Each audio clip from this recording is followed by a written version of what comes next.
As of the date of this recording, we are 7 weeks away from when time stands still and no longer counts for your RFP process. Hello and welcome. My name is Catherine, and I'll be your procurement guide to public sector procurement in Canada.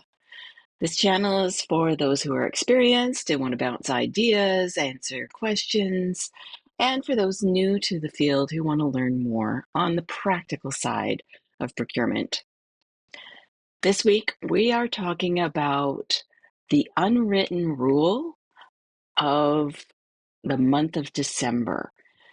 Procurement in the public sector, there are policies and requirements to publicly post and compete requirements with requests for proposals, invitation to tenders, requests for quotes, and the like. But there is a period in December known as a blackout period, or where time stands still, and it will not count towards your time requirements for your procurement process.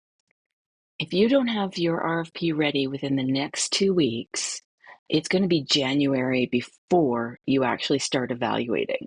So you need to work your timeline backwards, ignoring the time period between December 16th and January 3rd. If you go look at a calendar, that's 3 weeks that you lose, and it does not count for the posting period. And there are reasons for this, and there are tons of stories. And I can give you a story where in the second last week of November, I had a client that wanted a service provider as soon as possible. Problem was they didn't have their requirements defined, and we need to build an RFP.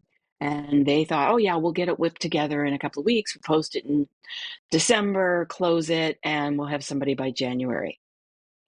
No matter how much we explained, you're not going to get anybody in December. And there are a number of reasons, and I'm going to get into that later in the video, what those reasons are to help you explain to your end users.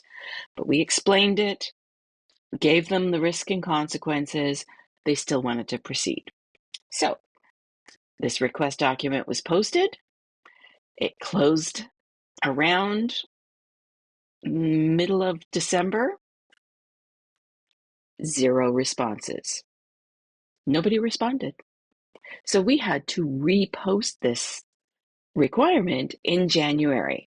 So they ended up waiting until March to actually get the consultant that they required.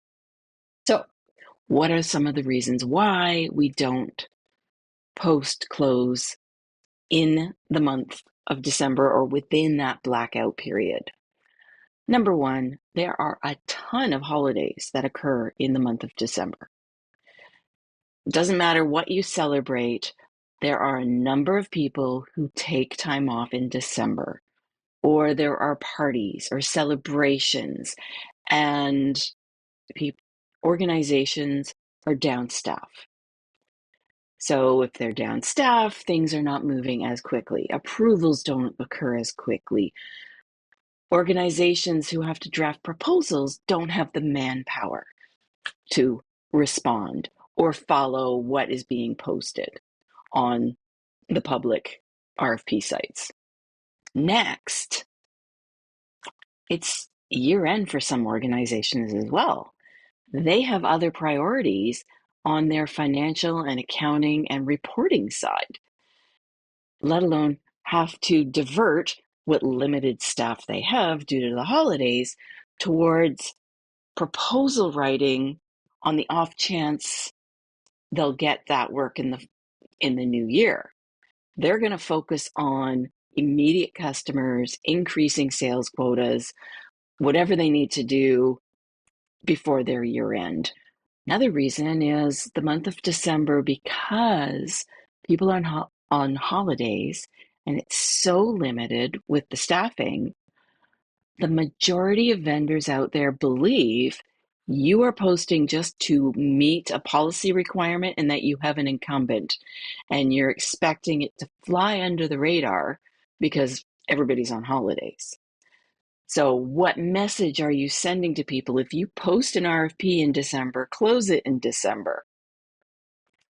I've even had organizations post something and closed it the week between Christmas and New Year's, where a lot of organizations are closed that week due to the number of holidays. And not to beat a dead horse about the number of people on holidays, you will get a lot of requests asking you to extend. The number of requests that come in going, the staff member who needs to do this is away until January 3rd. The staff members that we need to pull this together are away until... We get a number of those requests for anything that's posted that has any sort of closing time within December. Or even if you close it the first week of January, you get those requests because people are away. And again, it goes back to they think you have an incumbent because who is making a vendor bring in their staff to draft a proposal over the holiday period? Again, it affects your reputation. And you could be paying for it if somebody actually does bring their staff in to respond to this requirement, because some of them will think, well, hardly anybody's going to respond at this time of year, so we'll do it and we'll increase our price to cover the inconvenience of having to bring our people back on holidays. And I have seen that. I have seen proposals come in for services I've seen in other areas for nearly double the price because they see the organization doing this as a difficult client. And so they're going to pad that requirement. And they're also playing the odds. How many people are going to respond to a request in December when half the staff are on holidays or staff are working on other things, like to all the earlier points? And which leads me to the next point. It's unfair to expect vendors to respond to your requirement while you are off on vacation. And if the responses come in, they sit. And I have seen this happen time and again. It's a big rush to get the proposal, like request out. They're adamant they want it closed. And then I have no evaluators until January. So why are we closing it and sitting on the proposals? It makes no sense whatsoever. It's completely unfair to the vendors. And then we're sitting on it, and then we're not going to make a decision till January anyways. So these are the reasons, and how you phrase it to your end users. You know your end users, but generally you want to put it in terms of what's in it for them. They may not care we're being unfair. They may not care that they're going on vacation. They may not care vendors are on holidays. They need their services or goods, and they want to get this done as quickly as possible so it's off their plate. So it's in it for them.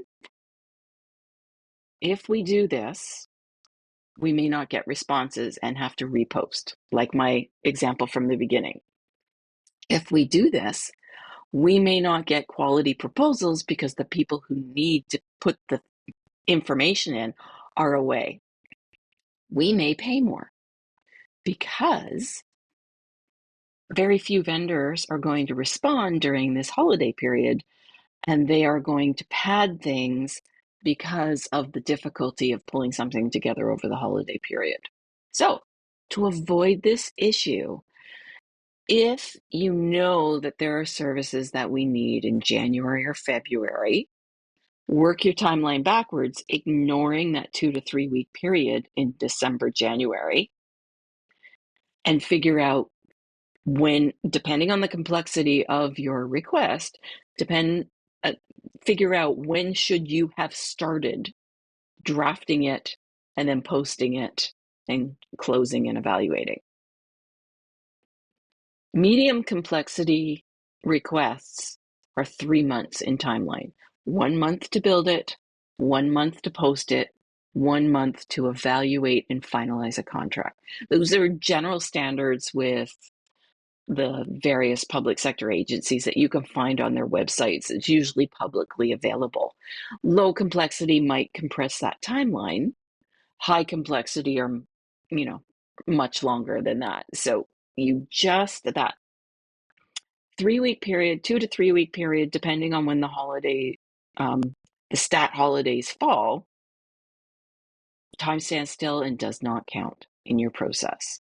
And so, good thing to do is plan ahead, start spreading that information in September when you're building some RFXs to let them know timelines. We want to avoid that time period and keep that message across in October. And right now, we're 7 weeks away from it. You might be able to get something out and closed, but are your evaluators going to be around to evaluate?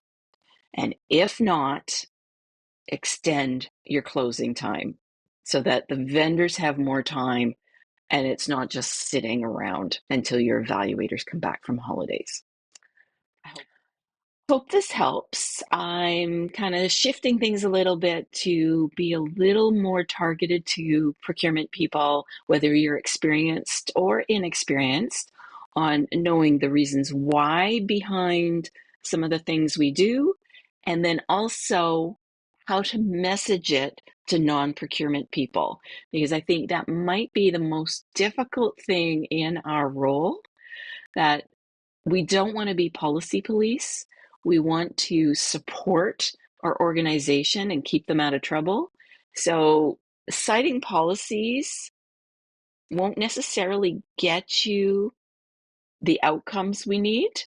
So, there's going to be a bit of a split in future videos. If this works for you, let me know. Give me some feedback on what you'd like to see, or how you'd like to learn, or what you'd like this conversation to be. You can join me on Patreon and give feedback into what future videos might occur. And then over time, I'll start putting some of the videos on there that are commercial free. Anyways, thank you for watching and see you next week.